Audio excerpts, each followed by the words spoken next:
Hi, my name's Althea. I was 19 when I found a lump at the base of my neck. I told my parents. They told me I was being dramatic.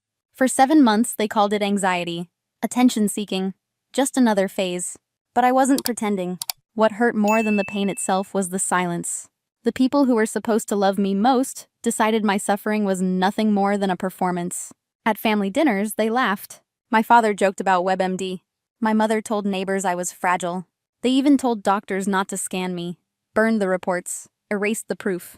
And then, the night I collapsed in public, they still refused to believe me. You might wonder, why would parents do that? What were they trying so hard to hide? And how much damage can silence really cause? That morning when I first noticed it, the frost still clung to the bathroom window. Steam curled against the mirror. I remember touching the lump with wet fingers, heart racing. I wasn't someone who panicked easily. But this was different.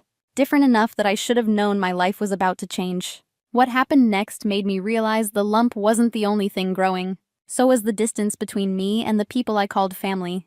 In our house, concern always meant drama. If you said you were hurting, you were weak. If you asked for help, you were wasting money.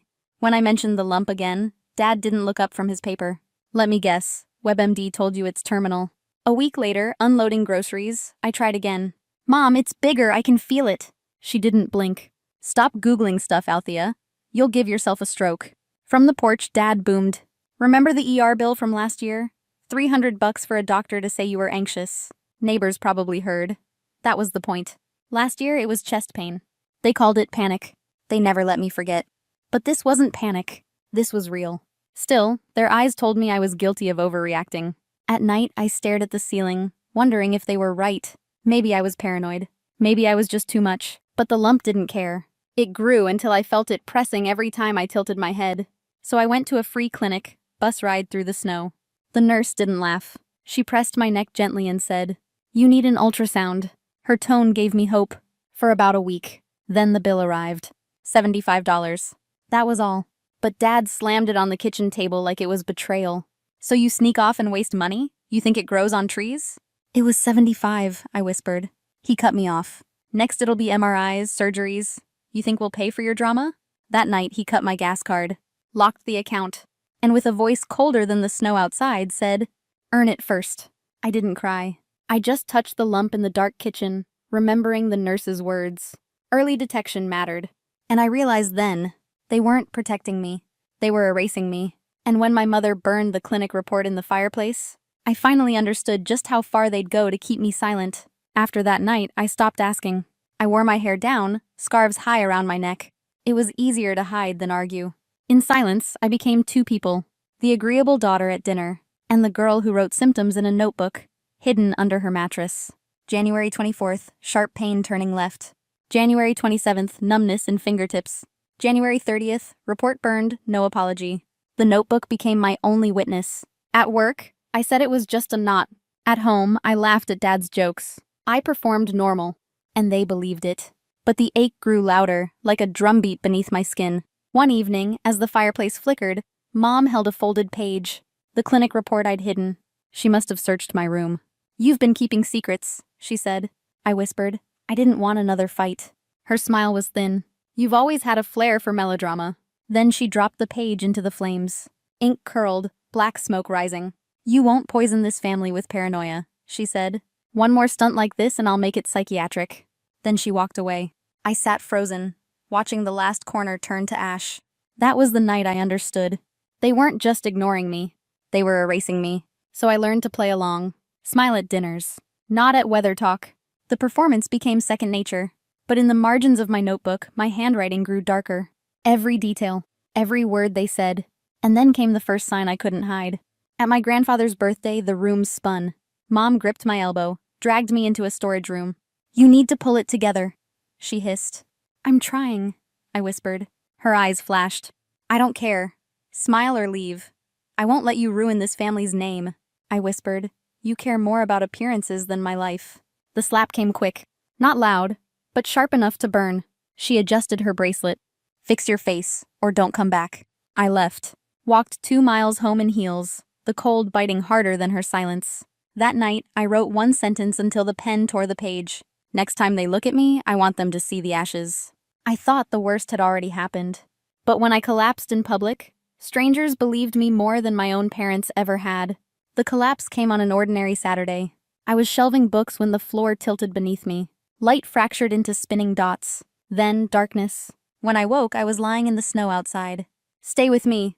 A woman's hand gripped mine. For the first time in months, people weren't walking away. They were moving toward me. The ambulance siren rose. Then lights. Hospital air. Antiseptic cold. And my parents. Mom at the foot of the bed, lips tight. Dad by the window. "She has a history," Mom told the nurse. Emotional exaggeration. "It's happened before." The nurse hesitated. "She collapsed in public. Prior notes recommend imaging." Dad cut in. "Delay the scans. No unnecessary exposure." I whispered, "I didn't faint." But no one turned. Protocol held. Observation only. 3 hours later, I was discharged with fatigue. No scans. No answers. Back home, Mom hissed. "Do you realize how humiliating that was? Collapsing in public?" I whispered. "I didn't do it on purpose." "You're making this family look unstable," she snapped. That night, I stared at the letter from House 24. The words echoed. "That lump's not normal." Someone saw me. Someone believed me. But I still hadn't gone. 2 days later, the dizziness hit harder. At work, the words blurred. My manager pushed me into the ER. This time, a new name. "Hi, I'm Dr. Chen, neurology resident." When he pressed the base of my neck, I winced. "Do you want to speak privately?" he asked. I nodded. Behind the curtain, I whispered, "There's a lump. 7 months. They won't let me check it." He paused. "You haven't had imaging?"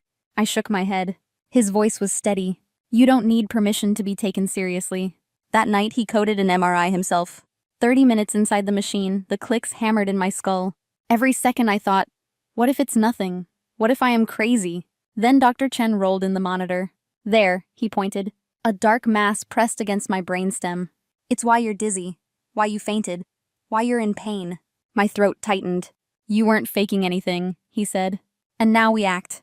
Tears slid silently. Not fear. Relief. Finally, proof.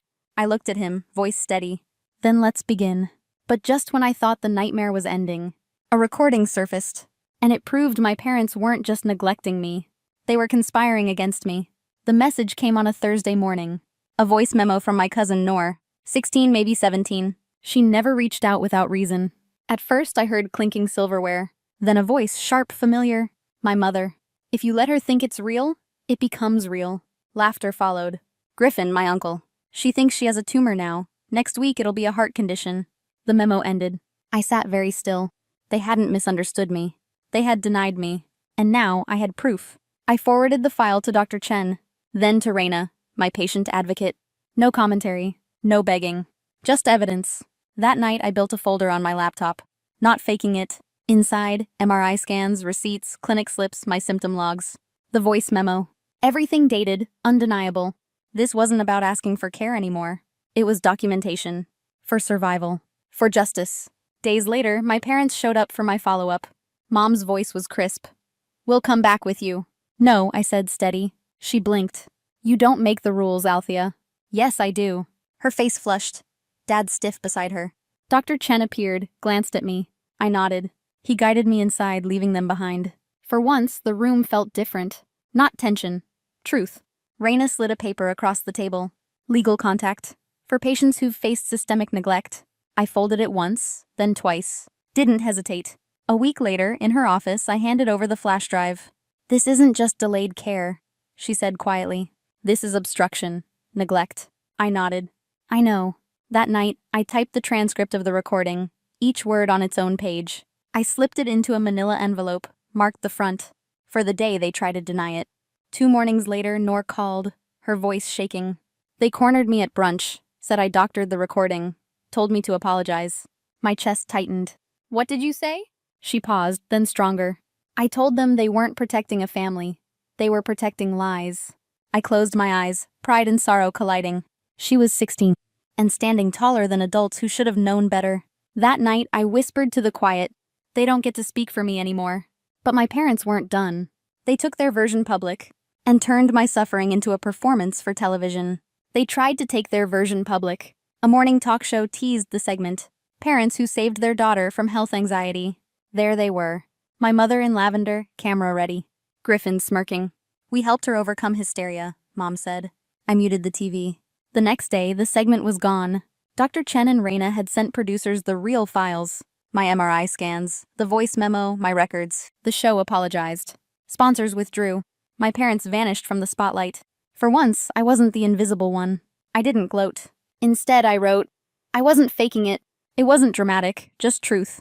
The ache of being dismissed. The erosion of self-worth when your body screams. And the people meant to protect you look away. Within days, it spread. Young people sent journals. Parents admitted they'd rethought how they listened. It wasn't vindication. It was acknowledgement. Months later, I stood at a podium. The launch of the Second Voice Foundation. A home for kids whose pain had been silenced. Until a second voice saved them. Nor sat front row, proud.